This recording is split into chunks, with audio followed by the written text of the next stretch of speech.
Joining me now, former Pennsylvania Republican Congressman Charlie Dent and former Special Assistant to President Biden, Meghan Hayes. Good to have both of you here. All right, Congressman, start there. What will this speakership election tell us in terms of how the 119th Congress is going to go? Well, as you know, Speaker Johnson is starting off with a very slim majority. On swearing in day, there will be 219 Republicans to 215 Democrats. And already one Republican, Tom Massie of Kentucky, has said that he will not be voting for Johnson. I don't believe that Johnson can lose any more than that.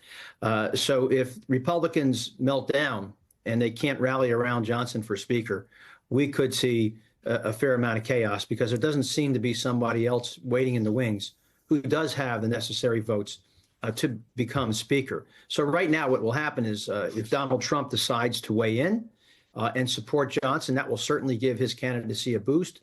But given what happened just before Christmas, when Elon Musk and Donald Trump more or less kneecapped Johnson on the continuing resolution after he had negotiated a bipartisan deal, they actually helped weaken him. And you're now hearing the leaders of the Freedom Caucus saying they're uncommitted in terms of who they're going to support. So this could be kind of messy, especially leading up to January 6th. They'll have to certify the presidential results. I want to play, Meghan, part of what Republican lawmaker Claudia Tenney said about the situation that Republicans find themselves in right now. This is going to be a very slim majority, and we do not want to go through the speaker battle that we went through with Kevin McCarthy after he was ousted for over 3 weeks and several different candidates. And we ended up with Mike Johnson. If we carry on January 3rd and go on into past January 6th, we will lose the ability to certify President Trump on January 6th, which is critically important to advancing the America First agenda. I just want to remind folks that it took 22 days to find a new speaker last time. So, I mean, gosh, if it would take the same amount of time, it would even push it past Inauguration Day. But what do you see happening here? How do you think this is going to unfold?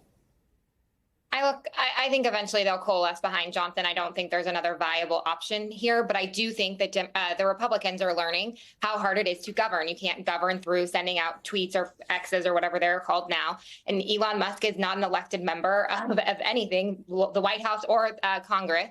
And so I just think that folks are learning how hard it is to actually govern and how much they are going to need to compromise.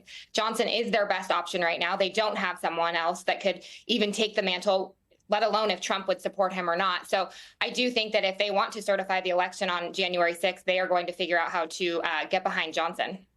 Yeah, so, Congressman, it doesn't get any easier once they do have a speaker in place, obviously. The Wall Street Journal points out what we've been talking about.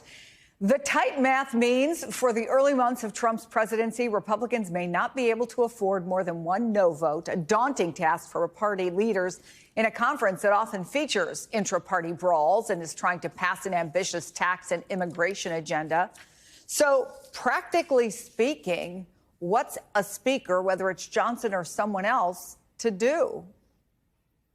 Well, I think the next Republican speaker is going to have Hakeem Jeffries on speed dial because they're probably going to need him. As we've seen many times, Republicans have had a dysfunctional majority in the House for the past few years. Now, with Donald Trump as president, that dysfunction may be a little bit less because Trump can lean on them.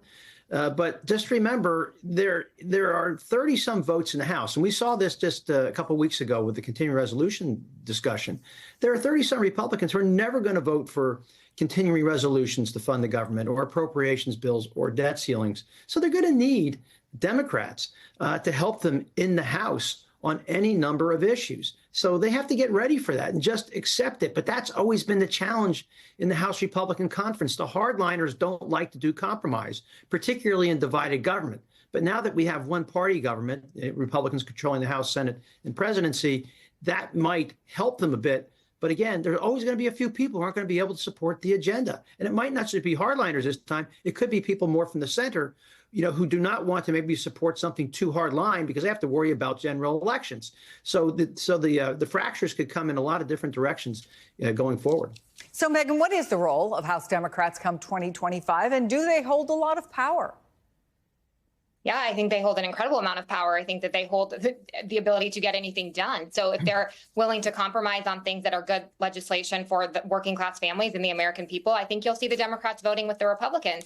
But I don't think that the continuing resolution and the way that they the Republicans negotiated that and then reneged on their negotiations is a good start for the next Congress. I think that leaves Hakeem Jeffries in a spot of a little bit of anxious to do negotiating because it just, they weren't good faith actors. So I do think that we could have a stalemate until the midterm elections when the Democrats could win overwhelmingly.